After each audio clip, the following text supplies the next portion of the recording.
Diego Maradona, the player of the 20th century, according to an internet poll run by FIFA in 2000. And who could argue with the majority choice?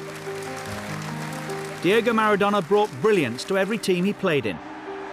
At Argentinos Juniors, he was sensational at the age of 15. He won the league title with Boca Juniors.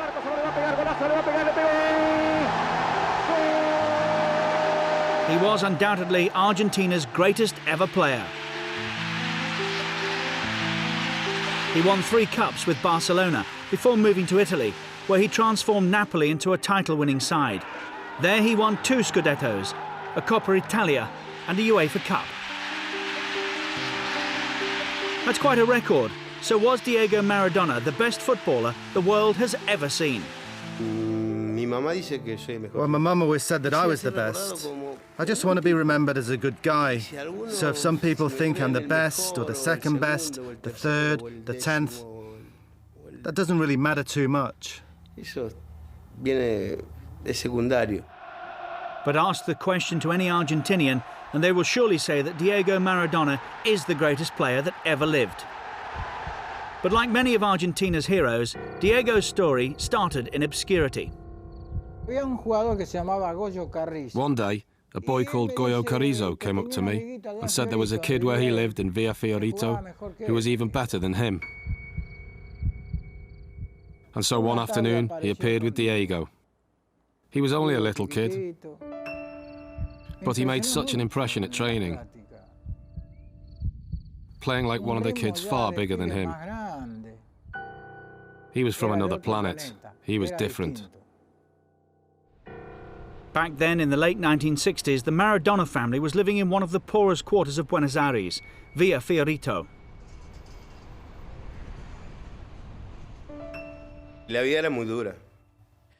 Life was very hard. There were 8 mouths to feed, and the only one working was my dad. My sisters were studying because Dad didn't want them to work, and he had to feed us. We always made ends meet by the end of the month, but things were very tight. Life was tough in Villa Fiorito, but the family still managed to encourage the talent that their son had. Diego was taken at the age of 8 to see Francisco Cornejo, one of the coaches of the youth scheme at Argentinos Juniors, who couldn't believe that this was a mere 8-year-old that he was watching. Diego changed when he stepped onto a football pitch. He felt the game so much. I went for a trial at Argentinos Juniors, where we trained in the Parque Sabrera. And in the first session, I did pretty well. Scored a couple of goals. Enjoyed myself. But Diego wasn't allowed to be a child for long.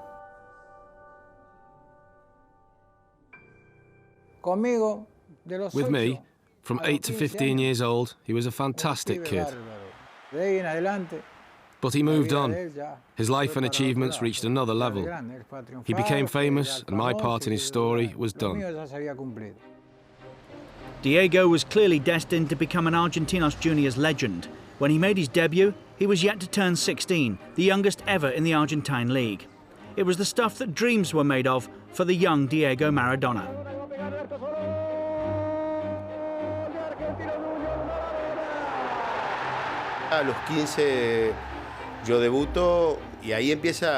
I made my debut at 15, and that's when the dream started. I would dream about playing for the big teams, buying a house for my mum, buying cars, and being able to play for Boca, play for the national team. It was all a dream that myself and my friends had back then. But thought it was impossible. So in that moment, when I made my debut for the first team, then all of that became a little bit closer.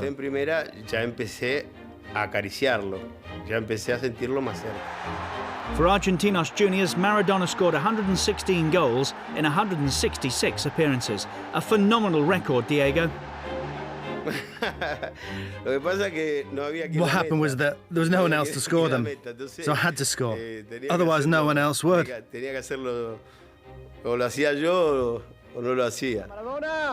El Diego was the kid that everyone wanted to see around Buenos Aires, and by the age of 16, he'd made his international debut. Soon, though, he would make the journey across Buenos Aires to Boca Juniors. Maradona had found his spiritual home, and his fans had found their ultimate hero.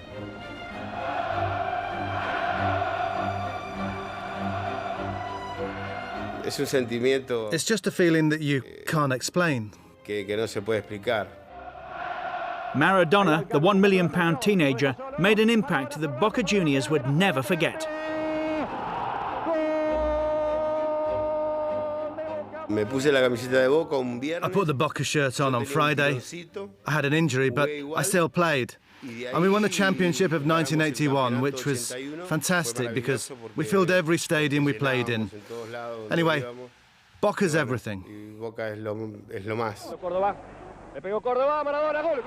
He scored 28 goals in 40 games, but El Diego's meteoric rise didn't stop there. Much as he loved Boca, Diego had to move on. It wasn't a case of leaving Boca. The country was falling apart and there just wasn't the money available to keep me there. So along came Barcelona with the money and they took me away. Before he could join Barcelona, there was the small matter of the 1982 World Cup in Spain, and Maradona provided Argentina's brightest hope of retaining their world title. When he scored 2 goals against Hungary, things were looking good. Then came Brazil in the second group phase, but that World Cup ended in frustration for Argentina, and especially for Diego, who was sent off. But as Maradona walked, the world knew that it wouldn't be long before he was the star of the Spanish football fields once again. Barcelona had already paid $5 million for the 21-year-old, making Maradona the most expensive football player ever. He went to Barcelona at the age of 21, where he found a world that was totally new to him, which also led him to make mistakes, and he knows that. But I remember the Maradona that played for Barcelona, and he did some extraordinary things there. Some of the things he did in a Barcelona shirt were just fantastic. At Barcelona too came the first signs of the problems that would dog Maradona's life and his footballing career.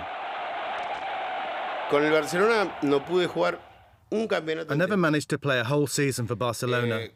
Every time it looked like we were up for a title challenge, then something happened to me. First it was hepatitis, and then the ankle injury from Goycochea's tackle, which they said would end my career. It was one of many injuries that Maradona was to overcome during his career, but his relationship with the club was problematic too, and the time came for him to move on once again. It was all about the president. I never got on well with Núñez. He was authoritarian, interfered in team matters. I think the president should be the president, and that's why I went to Napoli.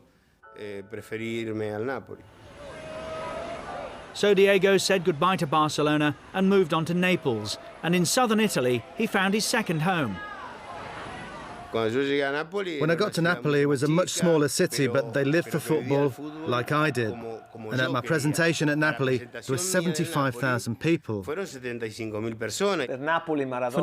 Maradona was like San Gennaro. He was unique. He had a fantastic relationship with the city. But before the great successes at Napoli came the 1986 World Cup in Mexico, which would change his life forever. In '86, our strength came from the fact that nobody believed in us. Everybody expected that Platini would prove to be the best in the world, that Zico would be the best, or someone else. I was in 7th or 8th place. But as the story of Mexico 1986 developed, it became clear that there would be only one star, Diego Maradona. He put everything into his preparations for that World Cup. We thought we had a very big player in our squad, but we never imagined that his power and influence would take us as far as it did. With Maradona pulling all the strings, Argentina had few problems in the group phase. It was an improving team, coming together around their number 10, Maradona, their one great player. And when we started winning the opening matches, and we came together as a group, we said to ourselves, look, we can do this. And we gained strength. and we could channel our energies. Then in the quarter-final in Mexico City came the most explosive match of the 1986 World Cup. Argentina met England in the Azteca Stadium. 4 years earlier, the two countries had been at war. It wasn't revenge for the boys who fell in that war, because nothing could bring back one of those lives, even if we'd scored 7 against England. I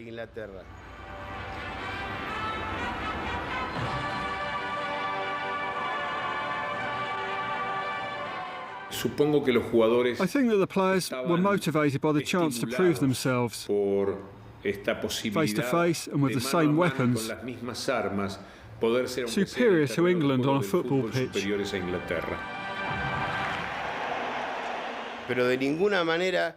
But the guys facing us were not to blame in any way. The English players had not killed a single Argentinian. We knew that very well. But they were representing the country that had killed Argentinians.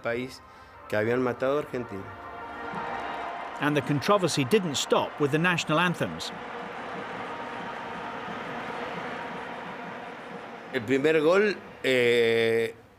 I stole the first goal like a thief. Like I'd stolen their wallets. It was perhaps the most controversial goal of all time. This is how it went for the man who scored it.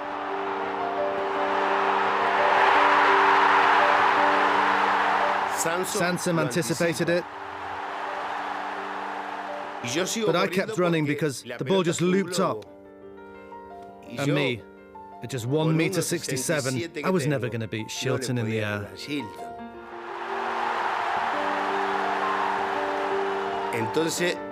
So I put my fist up and I put my head just behind, and Shilton came out with 2 hands.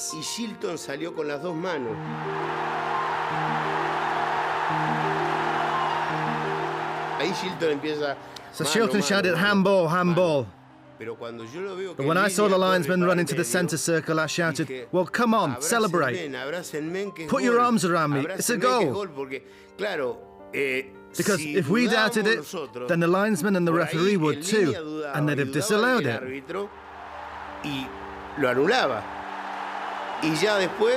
So afterwards, all the English came up to me, wanting me to admit that it was handball, but what was I supposed to say? Listen, I'd scored a goal with my hand before in a game amongst friends, but now I'd done it in the World Cup and nobody had seen me. So I wasn't going to say, "Sorry guys, I scored it with my hand." No, what could I say? Handball, or as Maradona put it, the hand of God. No doubt though about the second goal. When he got the ball, I just said, the genius of world football picks up the ball in midfield. Ahí lo tiene Maradona, lo marcan dos, pisa la pelota Maradona, arranca por la derecha el genio del fútbol mundial, y deja el centro y va a tocar para Borruchaga siempre Maradona, genio, genio, genio, ta, ta, ta, ta, ta, ta, ta. I was lucky enough to have the momentum and to see that the English weren't going to stop me. No one was going to stop me, not even Tyson. And just as I was going to shoot, I saw Shilton covering the whole goal like this. So I gave it a little touch, feinted, he went to ground, and I stuck it in.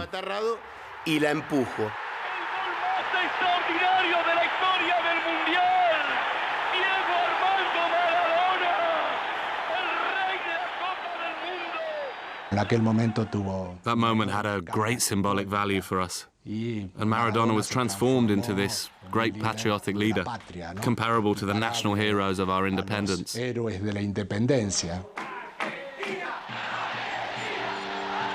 Argentina went on to a semi-final against Belgium, and there was more brilliance from Maradona. With 2 goals, he put Argentina into the World Cup final once again. And there was no doubt who West Germany would fear most in the final. Maradona had such power that he could influence a match just by his presence, which would destabilize our opponents. He had this power that intimidated the opposition. So another moment of truth in the career of Diego Maradona. The score stood at 2-2 when Maradona put Jorge Burruchaga through for the winning goal. Argentina were world champions once again, but this time it was Maradona who'd led and inspired them. The crowning moment of a brilliant career.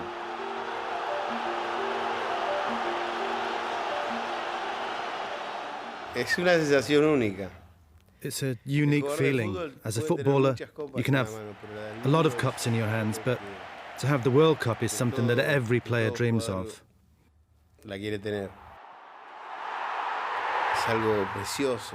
It's a beautiful thing, a unique thing. It's beautiful. 1986, the year when the World Cup was decided more than any other by the presence of one man, Diego Maradona.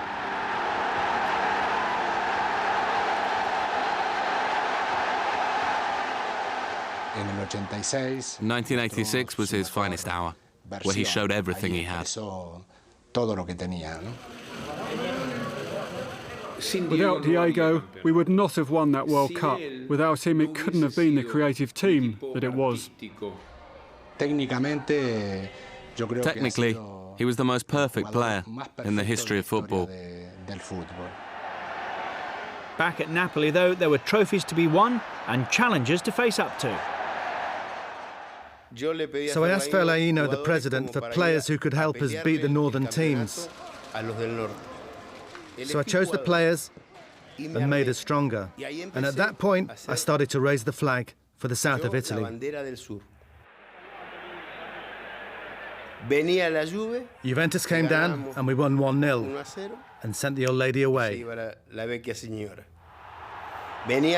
Milan came down with Sacchi and we won 3-1. And when we won our first Scudetto, they said, "What's going on?" We won the UEFA Cup, a Coppa Italia. We won a lot of things at Napoli. It was a situation that suited Maradona perfectly. He was the hero of Napoli. For the fans and Maradona, it wasn't just a game of football.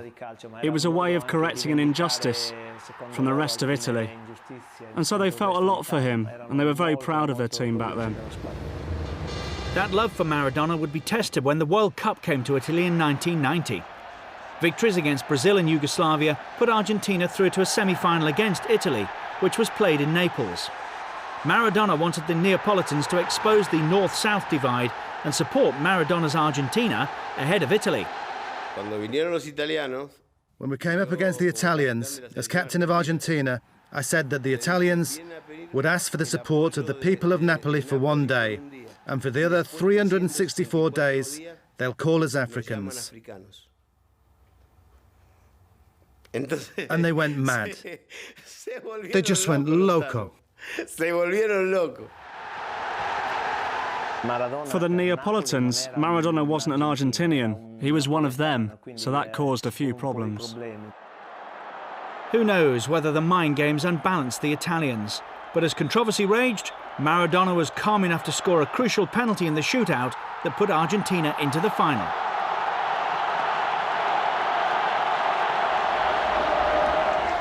In the Olympic Stadium in Rome, Maradona led his Argentinian side into a second consecutive World Cup final. His mixture of passion and skill was one of the few high points of a disappointing final. But in the end, Franz Beckenbauer's Germany were too strong for Argentina. A penalty from Andreas Bremer 5 minutes from time was enough to take the World Cup away from Argentina. And one of the abiding memories of that World Cup were the tears of Maradona.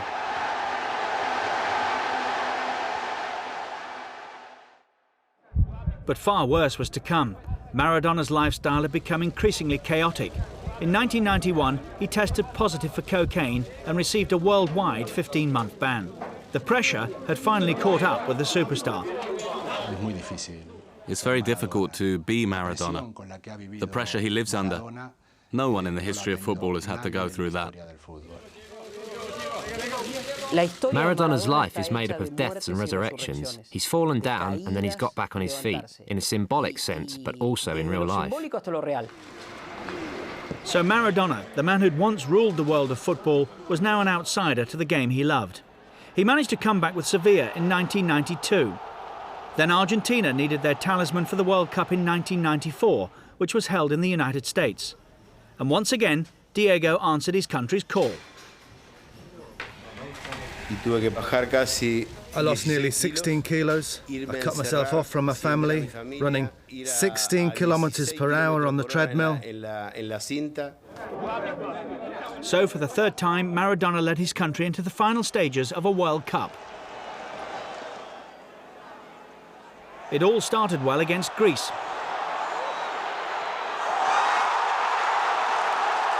But was everything really so well with Maradona?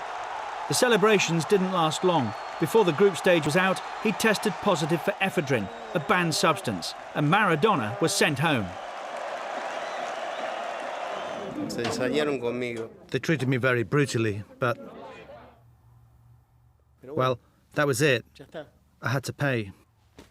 So I took the responsibility, and all those sacrifices came to nothing. But I think that if that hadn't happened in the 1994 World Cup, then we would have been world champions.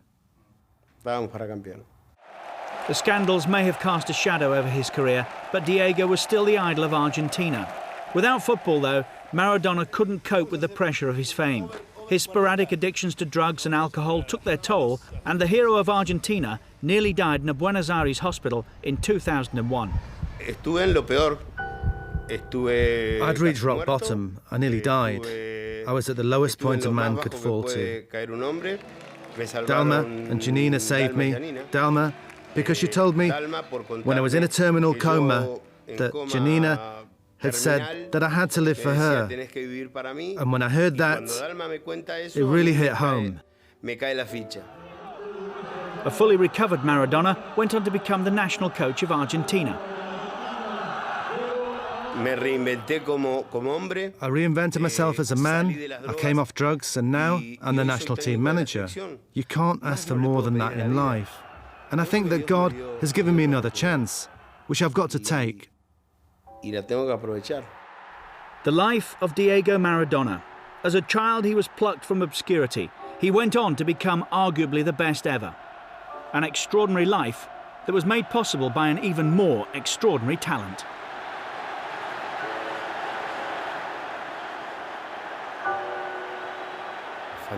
It's been fantastic.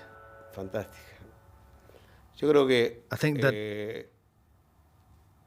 I've been through wonderful and terrible things, and now that I have my grandson, I'm the happiest man in the world.